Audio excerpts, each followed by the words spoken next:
iScrappers, Tom from the iScrap app. Today is Wednesday, November 6th, 2019, and we welcome you to our weekly report, which we like to do every Wednesday at 1 p.m. Eastern Time. We apologize for running 30 minutes behind today, but scrap happens, so you just roll with it. So every Wednesday we like to do our reports. If you have questions for us, comments for us, prices that you'd like to post, information you would like to share, feel free to put that below in the comments section. If you're watching this after hours and it's not live, hey, no big deal. We all run lives, right? So let us know things that you want, things that you need, things that we can help you with.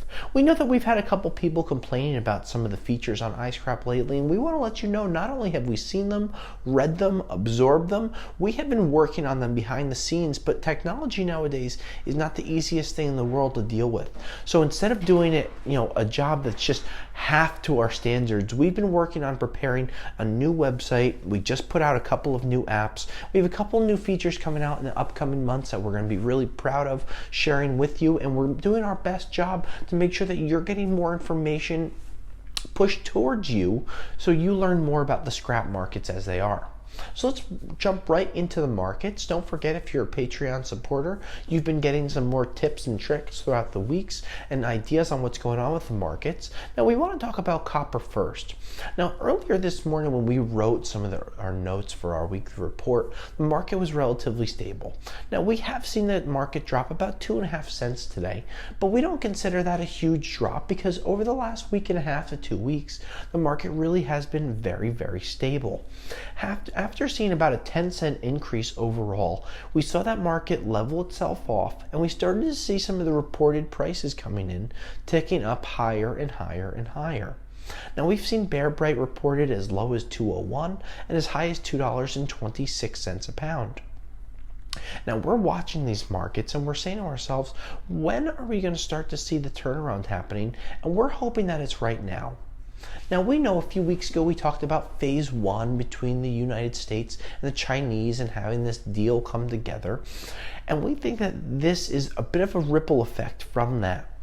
Seeing more progress, more talks, and more positive pieces of news coming out there only gives us further hope that we're going to have the markets continuing to tick up the way that they have been and stabilizing themselves going into 2020. Now with the copper markets, we've seen these prices reported and we've seen them stable, and we've seen the scrap yards that we've talked to across the United States starting to see prices lock in at higher rates. Now don't forget, when prices jump really, really quick, that doesn't mean that the scrap yards immediately make 5, 10, 12 cents a pound extra. Oftentimes those price increases come with larger spreads. The larger spreads means that the scrapyard is not going to make as much as they would have compared to the 10-cent increase, but a lot of the traders and the different people that they're selling to want to see a stable market. This way they can start to push those prices on. Now, seeing a stable market for the last few weeks, that's what we want to see, because that's what's going to lead to the prices jumping. Take our scrapyard, for example. We did not raise the prices for about 10 days, even though we should have, but we didn't know where the market was going to jump. 10 days includes a weekend. So we were watching the markets, and after we saw Monday, Tuesday, Wednesday that they were stable, we were then able to jump them. This way our customers were able to take advantage of the higher prices. Same thing with iScrap. We see people reporting their prices, which helps you learn more about the market. Now we want to talk about the aluminum market, which has continued to be relatively weak in all of 2019 and seems to be weakening even more. While some people will tell you that the prices are jumping, they're jumping the wrong way, as the demand is still low, the tariffs are still in place, and we believe that until some of the tariffs get lifted, we will see a depressed aluminum market for the foreseeable future. Now the nickel market has also dropped down from some of the highs that we've seen recently, meaning the stainless steel prices have jumped down as well. Non-magnetic stainless steel prices have been reported as low as 15 cents a pound and as high as 33 cents a pound over the last week. Lead market has climbed slightly, which means your lead wheel weights, your car and truck batteries, those prices should go up as well. We've seen car batteries reported 21, 23, 17, and as high as 27 cents a pound over the last week. Virginia, we have a question? We actually have two. Great. The first one is a bit of a question we get often, and we wish that we had the answer still, but when are prices going back up? So everyone that asks us when the prices are going back up, I have a very, very great answer for you. In the future. Now, of course, that doesn't give you any type of description, but if we knew when the prices were going up, let me tell you a couple things. We'd be filming in a professional studio. We would have vast bales of copper behind us because we could afford to have a wall of copper as a backdrop. But we don't have a crystal ball. We don't have a genie and a magic lamp that can tell us these things, and a lot of the prices going up are going to be contiguous on many factors. 1, world trade. 2, tariff negotiations. 3, a deal with the Chinese being put into place. These are things that are going to really have large impacts, and until we see another world economy such as India starting to have a progressive growth spurt like the Chinese did 25 to 30 years ago, these markets are exactly what we expect them to be. Another question. The other question is, how can you tell the difference between a original cat and an after cat? Great question. We've been asked this before, and we'd love to share a video that we've made. We'll make sure to post it afterwards. Aftermarket cats have a couple of telltale signs. Number 1, they're much lighter. Number 2, about 80 to 90% of the time, they have a very bright and shiny shield on them. Oftentimes, they'll have one of 2 other determining factors that prove to be an aftermarket catalytic converter. One is a large arrow, generally showing you the flow where the air should be going through it from the engine out through the exhaust. 2, they'll have letters N/A, N/A, T/A, T/A. Those are some really good tips to be able to point out an aftermarket catalytic converter. So let's recap. A lighter cat, a silver shield, a big arrow, the letters NA or TA, and you'll also see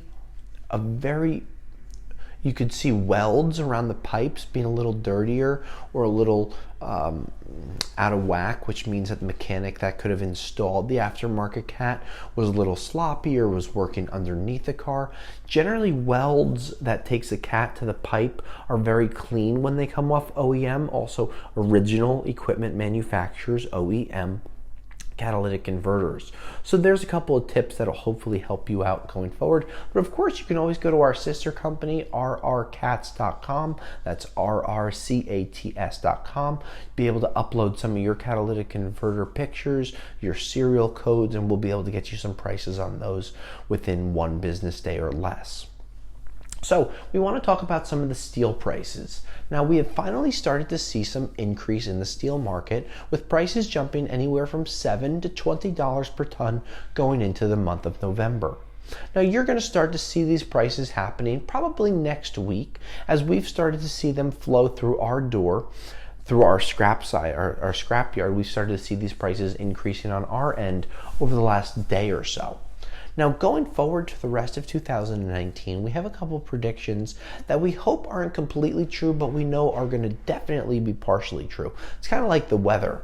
You expect that it's going to be sunny today, but if you see a rainstorm, you're not really that shocked. That's why in our next lifetimes, we're going to come back as, a weatherman. So, steel prices are going up. Part of the reason that steel prices are going up is because they were so low for the last 2 months. A lot of larger and mid-sized scrap yards, as well as dozens, if not hundreds, of smaller scrap yards, have held on to their higher grade products. Their HMS, their rotors, their brake drums, their prepared P&S material, the heavier grades of cast iron. They've held on to all this material for the last few months because the prices were so low. Now, we fully expect to see a lot of this material starting to flow into the market from the larger scrap yards to the mills to the export markets, and we might even see these prices in December tick back down due to a large jump in volume. Now, we hope that we're not completely right here, but we aren't going to be surprised if we are, where we might see an up and then go back down. Going into 2020, We expect the markets to be similarly priced to where they are today. And one piece of advice we have always and will always give for steel is try to touch it as few times as possible. Most scrappers don't have the ability to make big piles of steel in their backyard. So once you get it on your trailer, in the back of your pickup truck, maybe you shove it in your Honda Civic on top, strapped through all the doors. We always suggest cashing out when you have it. Now, if it's a piece of steel that has an aluminum copper coil inside, or maybe a refrigerator, a dishwasher that has a stainless steel tub, or a washing machine with a stainless steel tub, maybe then you want to bring it back to take it apart. But oftentimes, if it's a simple grate of light iron, sheet iron, or shred, any of those can be used. Excuse me. Any of those can be used to describe some of the lighter grades of steel. We always suggest as quickly as you get it in to get it out. This way you touch it as few times as possible. A couple of other markets we've watched, the precious metals market such as gold, platinum, palladium, rhodium, all relatively strong. Gold prices have been hovering right around $1,500 an ounce, plus or minus $10. Rhodium, platinum, palladium have been relatively strong and stable over the last couple of weeks, meaning the catalytic converter market has been stable as well. Two more questions. Bring them on. 2 comments. Great. 2 prices that were shared with us. One, $190 for Bear Bright. $1.90 for Bear Bright. And then another one was 38 cents for 304 stainless steel. 38 cents is a great price for 304 stainless steel. That's a very aggressive yard, maybe a larger yard, or you have a lot of scrap. Either way, it's a win-win for everyone. Guys, this is Tom from the iScrap app. Today is Wednesday, November 6th, 2019. We wish everyone a happy day, a happy week, a scrappy week, and until next week, we'll scrap you later.